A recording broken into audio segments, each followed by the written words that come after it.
တော့ကျွန်တော်တို့စီမံကိန်းအတွင်းမှာအဲ့လယ်ယာမြေတွေကိုအကွက်ရိုက်ပြီးတော့ရောင်းတဲ့သူတွေစီကဝယ်ယူထားမိလူတဲ့သူတွေစီအနေနဲ့လည်းပဲကြတော့ကျွန်တော်တို့စီကတော့ဝယ်ထားတာမဟုတ်ဘူးဒီမြေတွေကမဟုတ်တဲ့အတွက်ကြောင့်မို့ဒီမြေတံမိုးကိုတော့ဒီအကွက်ရိုက်ရောင်းချတဲ့သူတွေကပဲတောင်းရမယ်သဘောဖြစ်ပါတယ်ပေါ့နော်အဲ့လိုတောင်းတဲ့နေရာမှာလည်းကျွန်တော်တို့ကုမ္ပဏီကနေပြီးတော့တက်နိုင်သမျှအဲ့လိုရှင်းနေဒီပါတွေရဲ့အကုန်ရရှိတွေလည်းပဲဟိုမျှခံပေးဖို့လည်းပဲကျွန်တော်တို့စီစဉ်ပြီးတော့လည်းတည်ညာချက်ကိုထုတ်ခဲ့တာဖြစ်ပါတယ်နောက်ပြီးတော့အဲ့လိုဝယ်ယူထားမိသူတွေကလည်းပဲတခါတချို့တွေကအစောက်ဦးတွေစောက်ပေးထားစောက်ထားမိတယ်ဆိုတာလည်းကျွန်တော်တို့ကြားသိရတယ်အဲ့လိုကြားသိရတော့အဲ့စောက်ထားမိတဲ့အစောက်ဦးတွေကလည်းပဲဟိုသူတံမိုးတွေတခုရှိတာပေါ့ဗျာအဲ့တံမိုးတွေကလည်းကျွန်တော်တို့ကုမ္ပဏီနဲ့တော့တိုက်ရိုက်မသက်ဆိုင်တော့လည်းပဲကျွန်တော်တို့ကလူမှုရေးအကူအညီဖြစ်နေပဲကျွန်တော်မျှခံပေးဖို့လည်းစီစဉ်ရင်းနဲ့ကျွန်တော်တို့အခုလိုဟိုစီစဉ်ချက်လည်းထုတ်ရင်းနဲ့ပဲဟိုစီစဉ်တဲ့အစီအစဉ်လေးတခုဖြစ်ပေါ်လာတာဖြစ်ပါတယ်အဲ့တော့ကျွန်တော်တို့အထူးပြောလိုတာဗျာဟိုကျွန်တော်တို့စီမံကိန်း area ထဲမှာအဲ့လိုအကွက်ရိုက်ရောင်းချမှုတွေဟို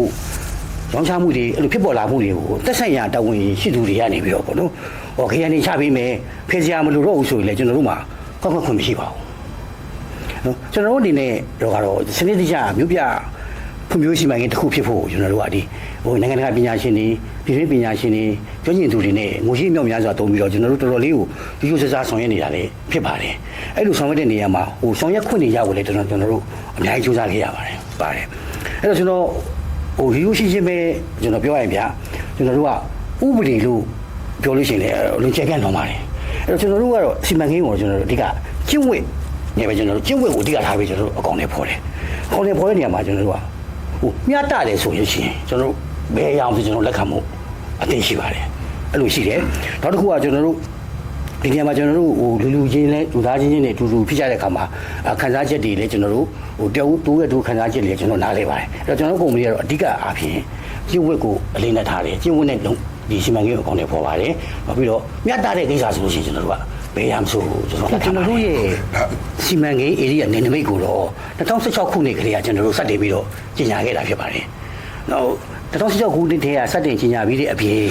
နောက်ပိုင်းနှစ်တွေမှာလည်းပဲတောက်လျှောက်အကွင်းအမှတ်တွေနဲ့တကွစီမံကိန်း area တွေနောက်ပြီးကျွန်တော်တို့စီမံကိန်း area မှာရောင်းချလူသူတွေကလည်းညှိနှိုင်းဝယ်ယူစည်းနဲ့ရောင်းချဖို့